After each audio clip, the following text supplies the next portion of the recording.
ये वीडियो बहुत इंपॉर्टेंट होने वाली है आप सभी के लिए, और इस वीडियो को अंतिम तक लास्ट तक सुनना, क्योंकि जिनके भी एग्ज़ाम सीए इंटर के इस बार आपके एग्ज़ाम में है, चाहे वो मई में है चाहे वो सितंबर के हैं, ये आपके एग्ज़ाम पे इफ़ेक्ट डालेगी और बहुत भारी इफ़ेक्ट डालेगी। बस ये पर ध्यान दो।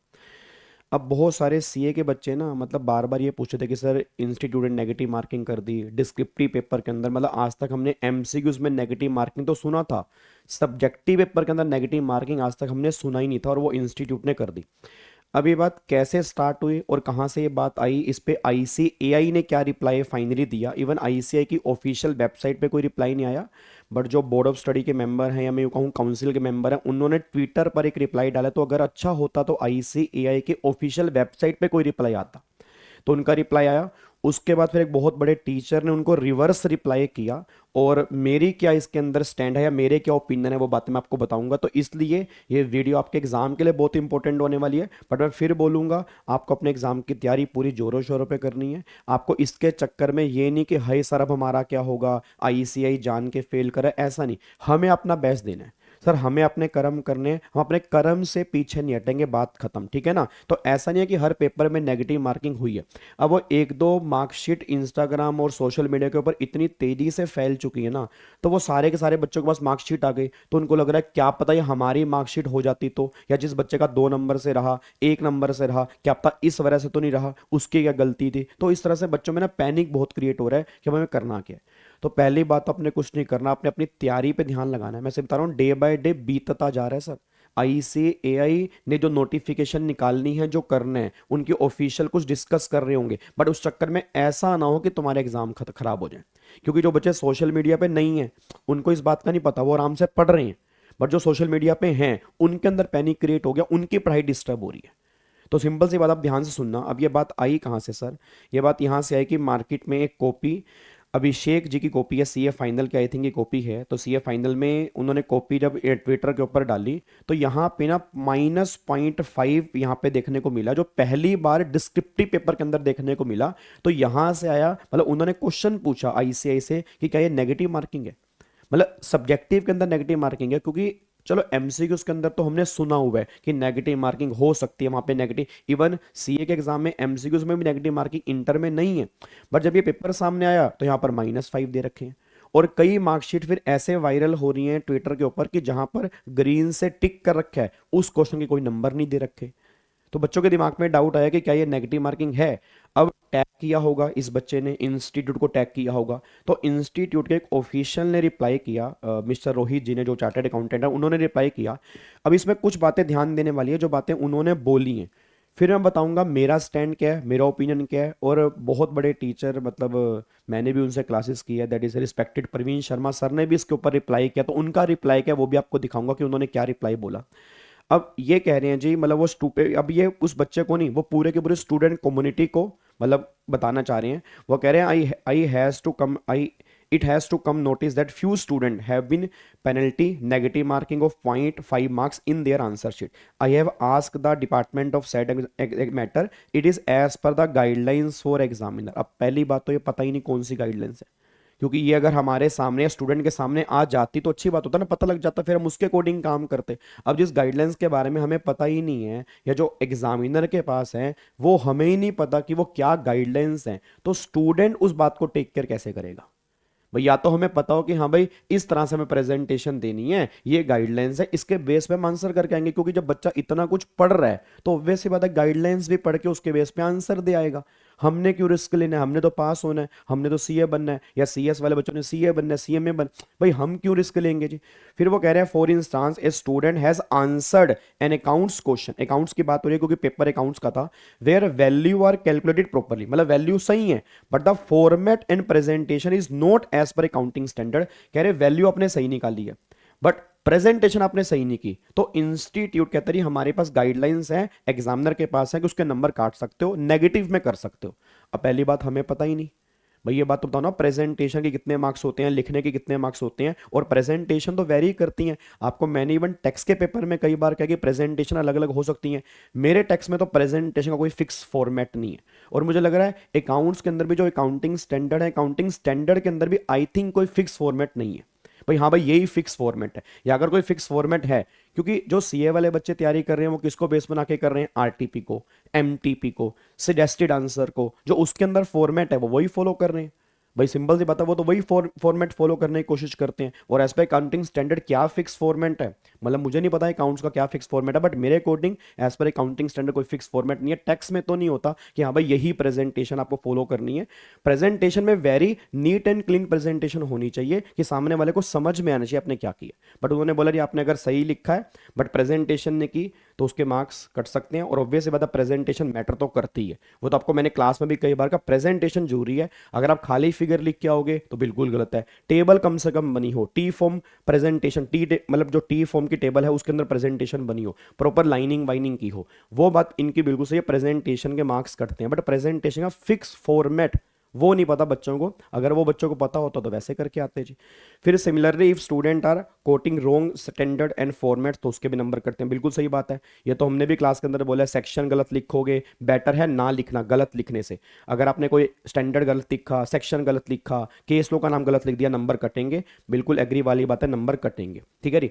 अब नेगेटिव मार्किंग वगैरह इस चक्कर में एग्जामिनर ने किया, बट कई बार बच्चों ने कहा कि सर सेम क्वेश्चन है, सेम लिखा है, इसके आंसर अलग है, इसको नंबर अलग दिए, इसको नंबर अलग दिए, तो हर एक एग्जामिनर अपने अकॉर्डिंग नंबर दे रहा है। तो बच्चों के मन में ये भी फिर क्वेश्चन आ रहे हैं जी, द एग्जामिनर में deduct marks for the mistake. Examiner के पास एक ऑप्शन है, शैल नहीं लिखा, में एग्जामिनर जो है मार्क्स डिडक्ट कर सकता है। अब कितने डिडक्ट करेगा जी उस प्रेजेंटेशन के, ये हमें कैसे पता लगेगा। भाई मान लो एक एग्जामिनर ने डिडक्ट नहीं किए, दूसरे ने डिडक्ट कर दिए, तो कितने तक डिडक्ट हो सकते हैं।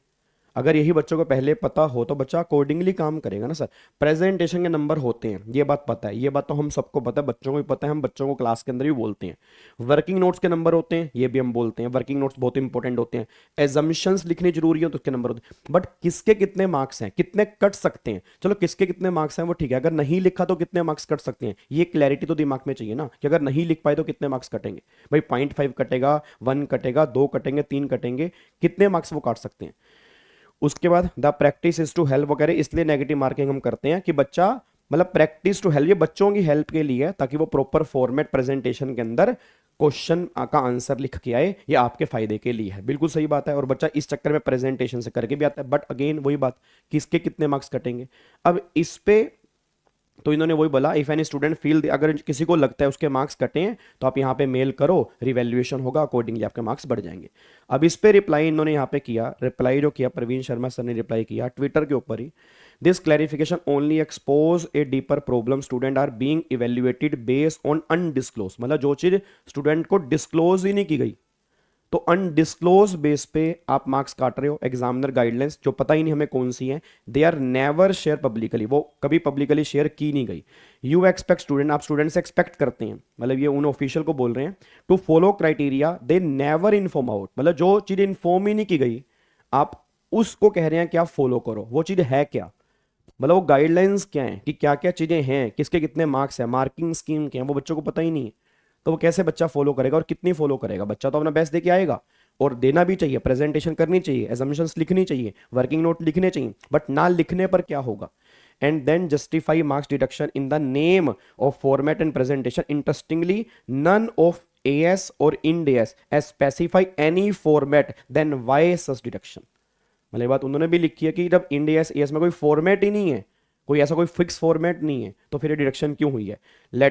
Let us be clear, this reflect a serious lack of transparency and accountability in the evaluation system. Student prepare based on the declared syllabus RTP suggested answer, not on hidden marking scheme known only examiner। मतलब जो सामने हमारे आता है student उसके base पे तैयारी कर रहा है। Calling this step wise marking while allowing such deduction is misleading।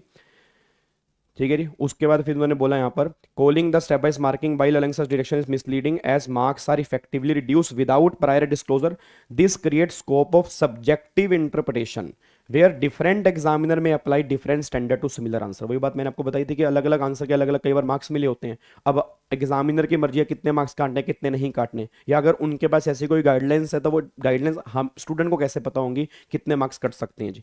If such deduction are truly part of the system why are not explicitly communicated it advance to all candidate. Obviously बात है, वही बात कह रहे हैं। Without transparency, there is no way to ensure consistency across lakhs of answer sheet. Before advising student to improve presentation, ICAI should ensure its over evaluation process is clear, fair and uniform applied. ये उन्होंने reply किया उस message का।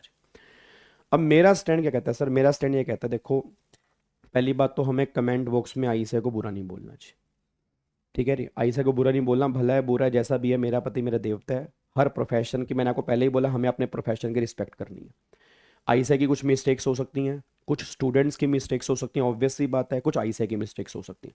अब हमें क्या करना है, हमें आईसीआई से ये उम्मीद है कि वो अपने ऑफिशियल वेबसाइट पर जरूर डालेंगे किस तरह से पेपर चेक होते हैं, क्या मारो। ये बच्चों का, मेरे को लगता है बच्चों के लिए जरूरी भी है, नहीं तो फिर बच्चा अंधेरे में रहेगा कि किसके कितने नंबर हैं, क्या किसके नंबर हैं, क्या लिखूं क्या ना लिखूं, किसके कितने मार्क्स कटेंगे, ठीक है। और दूसरी बात, स्टूडेंट को क्या करना है, हम क्या कर सकते हैं, हम अपनी बेस्ट प्रेजेंटेशन दे के आ सकते हैं। हमारे हाथ में क्या, कहते हैं ना कि भगवान श्री कृष्ण ने कहा था अर्जुन तू कर्म कर, भाई ठीक है, बाकी तो फल तो ऊपर वाले के हाथ में ना।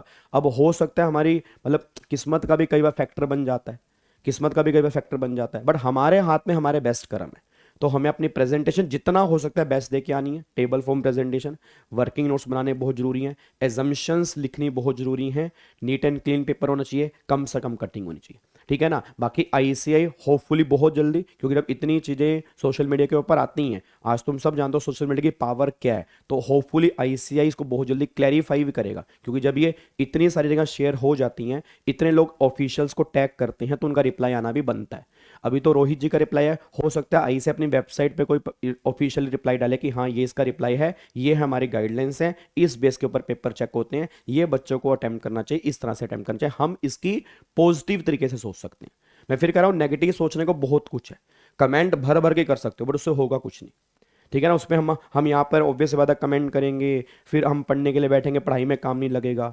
बस मेरा इस वीडियो का मेन पर्पस ये है कि दो चीज़ें हैं, हमें अपना बेस्ट देते रहना है, ठीक है। हमें दिमाग में ये नहीं रखना यार हमारा कहीं वो पेपर तो नहीं होगा, ठीक है ना। बिल्कुल हो सकता है कि आप पता बहुत सारे बच्चे 1 नंबर 2 नंबर से फेल हुए, उनका करियर खराब हो गया, जो बिल्कुल गलत है, वो होना ही नहीं चाहिए कभी, ये बर्दाश्त नहीं है। बट फिर अगेन बात बोलूंगा कि अगर हम इन चीज़ों के अंदर रहेंगे तो फिर हम आगे नहीं बढ़ पाएंगे।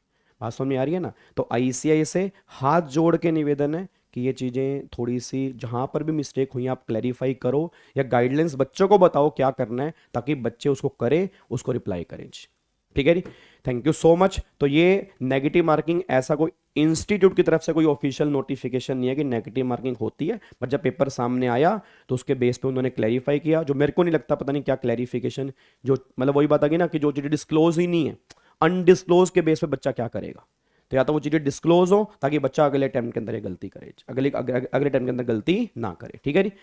चलो thank you so much, God bless you, पढ़ते रहो, अच्छे से अपना बेस्ट दो, ठीक है। और बाकी थैंक यू सो मच। कुछ भी अगर नोटिफिकेशन हो गया इससे की मैं आपको जरूर बताऊंगा, आपने बस पैनिक क्रिएट नहीं करना। और इसलिए मैं बार बार वीडियो बना के नहीं डाल रहा था, बट जब लाइव क्लास के अंदर बच्चे बोलते हैं तो फिर कई बार क्लास डिस्टर्ब होती है, मैंने कहा चलो मैं अपना ओपिनियन दे देता हूँ। हो सकता है आप इससे एग्री करो, हो सकता है आप इससे एग्री ना करो, बट मेरा यही ओपिनियन है। आईसीआई कन्फर्म जब सोशल मीडिया पे इतनी पीक पे चीज़ें जा चुकी हैं, तो आईसीआई इंप्रूव हो सकता है रिवैल्यूएशन के अंदर करे, जो बच्चे रिवैल्यूएशन में डाल रहे हैं वहाँ पर मार्क्स बढ़ाए, हो सकता है अगले अटेम्प्ट के अंदर करे, ये बात तो है कंफर्म करेगा, क्योंकि सोशल मीडिया की पावर बहुत ज़बरदस्त होती है। बट हमें अपनी पढ़ाई के ऊपर भी ध्यान लगाना है, बस ये पर ध्यान दो, ठीक है।